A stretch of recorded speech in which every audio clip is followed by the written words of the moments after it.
నువ్వు చంద్రకళ కలిసి రత్నప్రభ గారింటికి వెళ్ళి పండక్కి అమ్మాయిని తీసుకెళ్ళడానికి వచ్చామని చెప్పండి.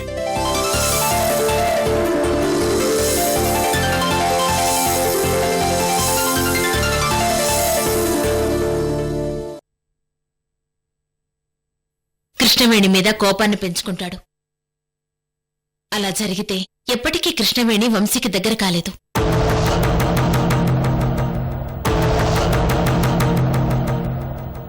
కృష్ణవేణి, అత్తయ్య నువ్వు కలిసి ఏం చేస్తారో నాకు తెలీదు. నా బిడ్డ వంశీ నీకు దగ్గరవ్వాలి.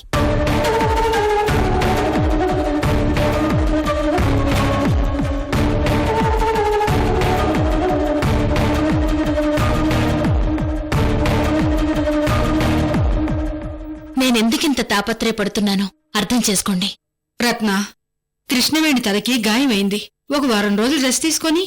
అత్తయ్య, కావాలంటే మీరు తీసుకోండి, కబుర్లు చెప్పకండి ప్లీజ్.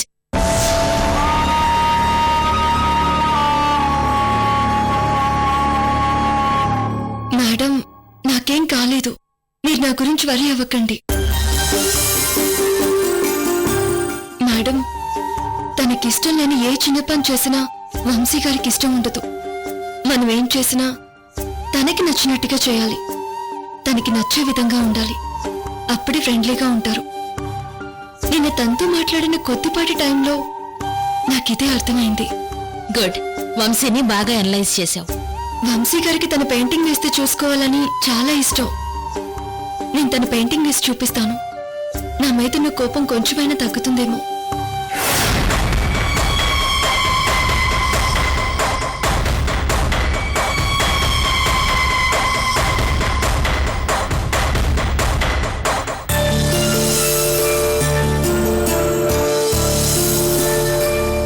మేడం, వంశీ గారి గురించి మిమ్మల్ని ఒక ప్రశ్న అడగాలనుకుంటున్నాను. అడుగు కృష్ణవేణి. అసలు వంశీ గారు ఎందుకిలా అయ్యారు?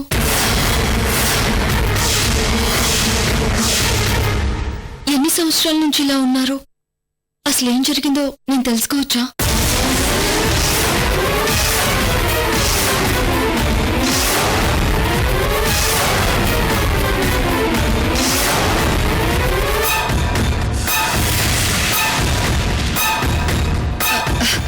కృష్ణవేణి, నీ పెయింటింగ్ కి సంబంధించిన అన్ని రెడీ చేయిస్తాను రా.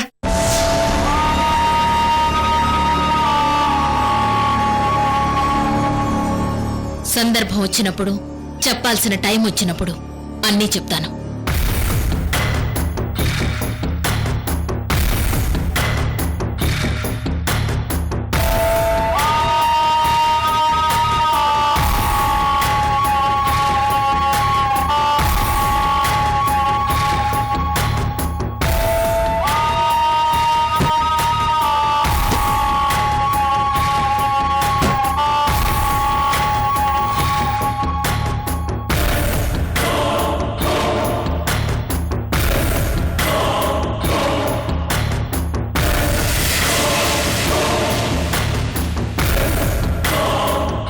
కృష్ణవేణి, నువ్వు ఏం అడుగుతున్నావో, ఏం అడగాలనుకుంటున్నావో నాకు తెలుసు.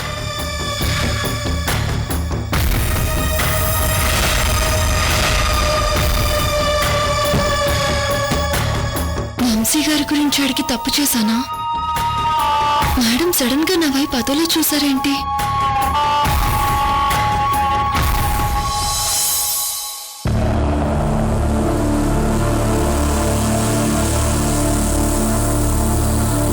సారీ అలవేణి, కృష్ణవేణిని కలిసి మాట్లాడలేకపోయాను. అంటే ఇంట్లో కూడా రానివ్వలేదా?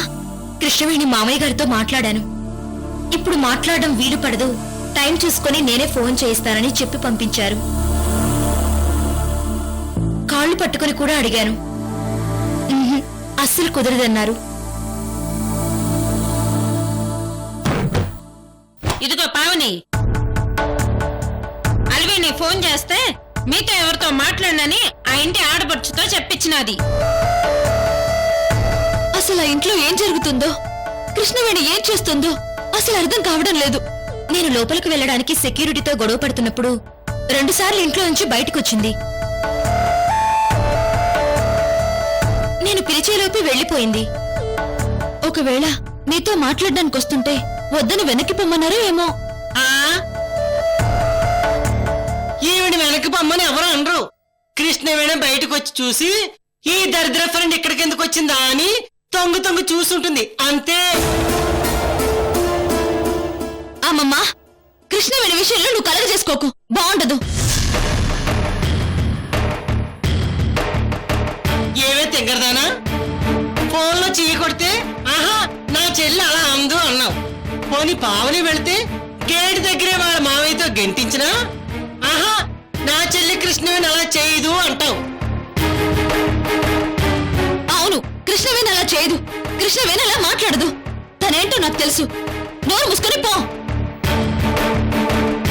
సరే, నీలాగే మీ నాన్న కూడా నామే అనుకోళ్ళు అని నెత్తి మీద పెట్టుకుని నెత్తి పగలగొట్టించుకుని వచ్చాడు. మీ నాన్నలాగే నువ్వు కూడా కృష్ణవేణి చీపో అని అసహించుకునే రోజు దగ్గరలోనే ఉంది. అది నా కళ్ళారా చూస్తాను, చూస్తూ ఉండండి. ఇదిగో పావని. ఏంటి బామ్మగారు? నీకేం పని పాట లేదా? ఆ మహాతల తలనొప్పి మర్చిపోవడానికి మా అల్లుడు గారు ఏడుస్తుంటే నువ్వు మాటి మాటికి మా ఇంటికి వచ్చి కృష్ణవేణి దండోరా వేసి మమ్మల్ని ఏడిపిస్తావు ఎందుకే?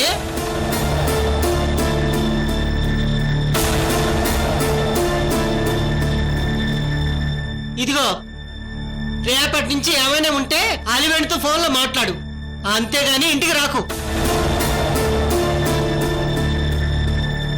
అలాగే బామ్మగారు. కోడిలా తల ఊపడం కాదు, ఇంకోసారి ఇంటికి వచ్చావంటే కో భలే.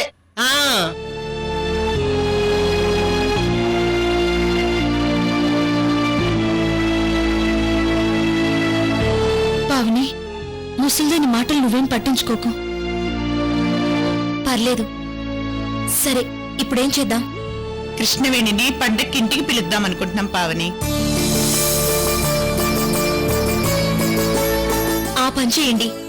తన ఆ ఇంట్లో నుంచి బయటకొస్తే కానీ నిజమేంటో మనకి చెప్పదు. ఎలాగైనా కృష్ణవేణి పెళ్ళెందుకు చేసుకుందో కనుక్కునే వరకు నేను వదిలిపెట్టను పావని.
బావగారు మ్యూజిక్ ప్లే చేస్తున్నారు. Nice music. అక్క, బావగారికి మ్యూజిక్ అంటే చాలా ఇష్టం. అవును, నాతో కూడా చెప్పారు. అక్క, బావగారి పెయింటింగ్ అంటే కూడా చాలా ఇష్టం. నువ్వు వేసి మా బావగారి ఫోటో బ్యూటిఫుల్ గా ఉండాలి, లేకపోతే మేము ఒప్పుకోం. ఆ, మీ బావగారు అంత అందగాడా? మేము జమీందారులం. మా అందం గురించి మేము చెప్పుకోవడం బాగుండదు, అది పక్క వాళ్ళు చెప్పాలి. ఏం ప్రవీణ్? యాయా.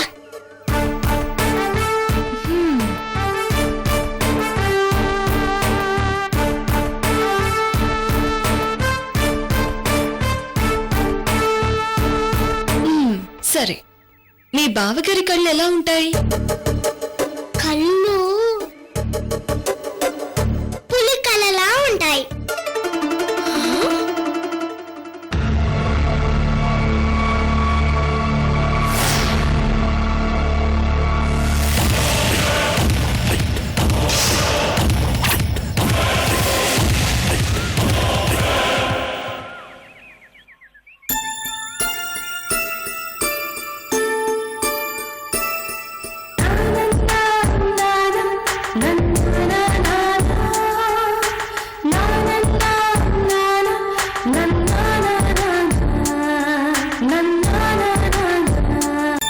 మరి బావగారి బుగ్గలు ఎలా ఉంటాయంటే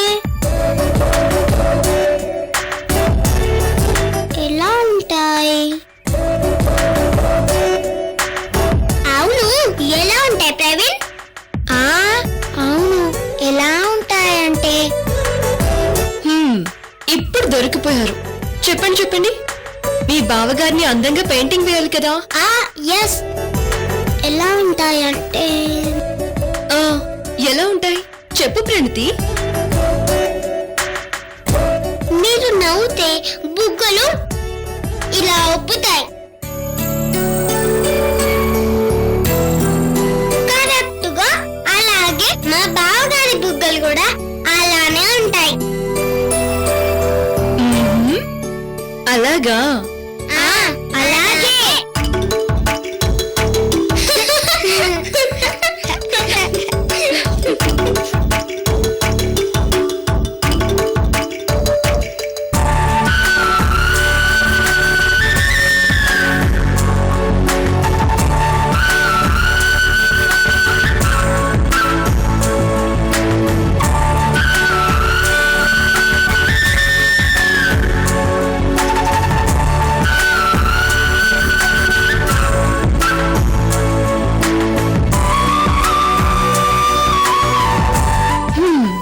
పిల్లలు, మీ బావగారు ఎలా ఉన్నారు ఇప్పుడు చూడండి.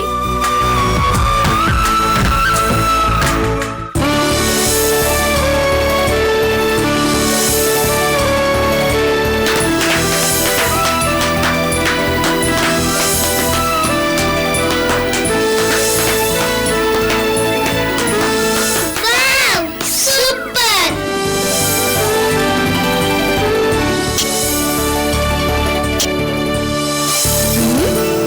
ఈ ఫ్లయింగ్ కిస్సులు నాకా మీ బావగారికా?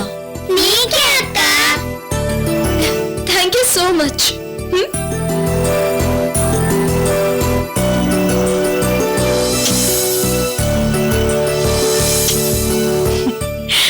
పదండి.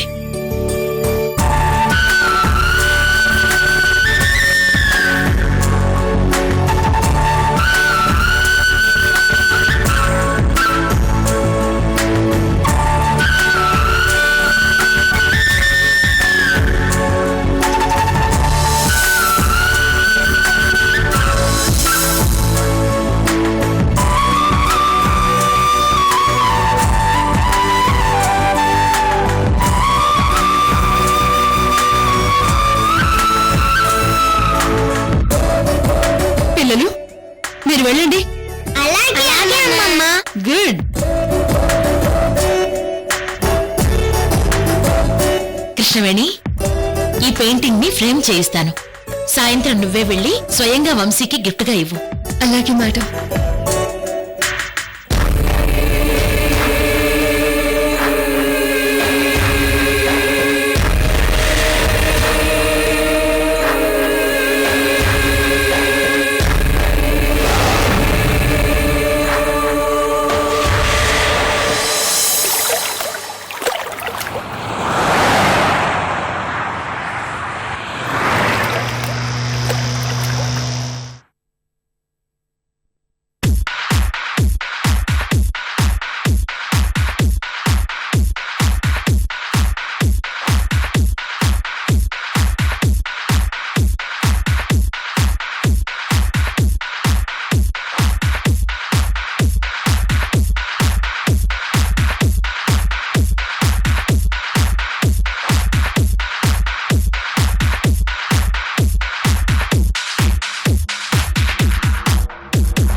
మార్నింగ్ అరవింద్.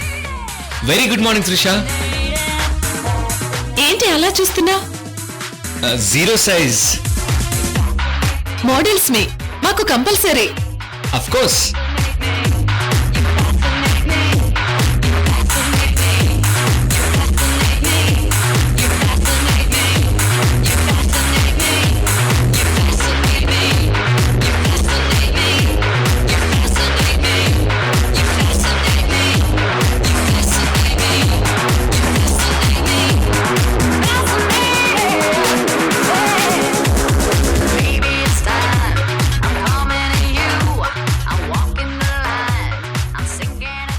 కాఫీ.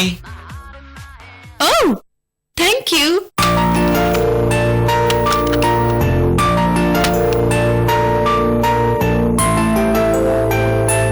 సో మీ షూట్ ఎప్పటి నుంచి? Next week. షూటింగ్ కి నన్ను తీసుకెళ్తావా? తీసుకెళ్తాను, బట్ యాడ్ డైరెక్టర్ నీ గురించి అడిగితే ఏం చెప్పును? బాయ్ ఫ్రెండ్ అని చెప్పు. అమ్మాయిలు అబ్బాయిల విషయంలో ఇతనే బాయ్ ఫ్రెండ్ అని అంత ఈజీగా కమిట్ అవరు అరవింద్. అంటే నీతో షూటింగ్ కి రావడానికి నేను నీకు నిజంగా బాయ్ ఫ్రెండ్ అవ్వాలా ఏంటి? అవును. అవసరం లేదు. నాకు అసలు షూటింగ్స్ అంటేనే చిరాకు, బోర్. అయితే మీ లైక్స్ ఏంటి?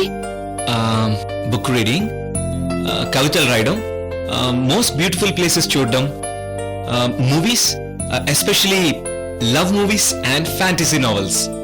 మీ లైక్స్ చూస్తుంటే నా ఎక్స్పెక్టేషన్ ప్రకారం మీరు ఈ పాటికి లవ్ లో పడుండాలి.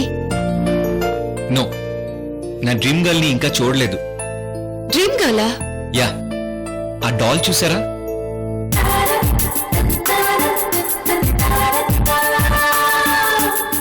అదే నా డ్రీమ్ గర్ల్.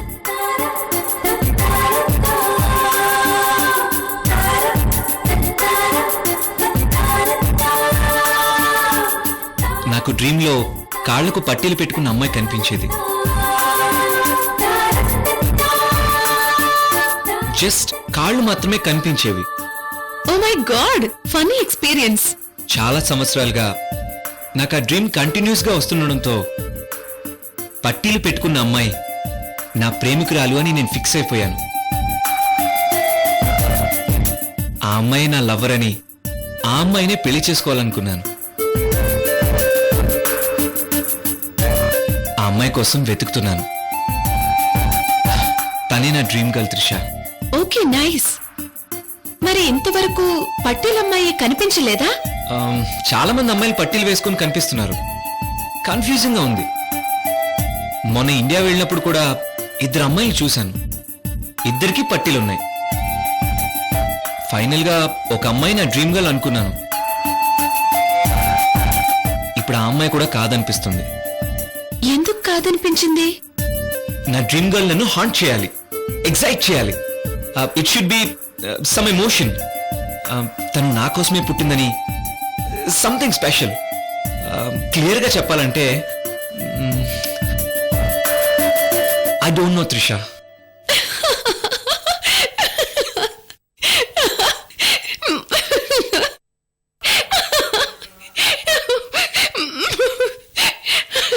త్రిష, ఎందుకు నవ్వుతున్నావు? Stop yeah. I'm serious.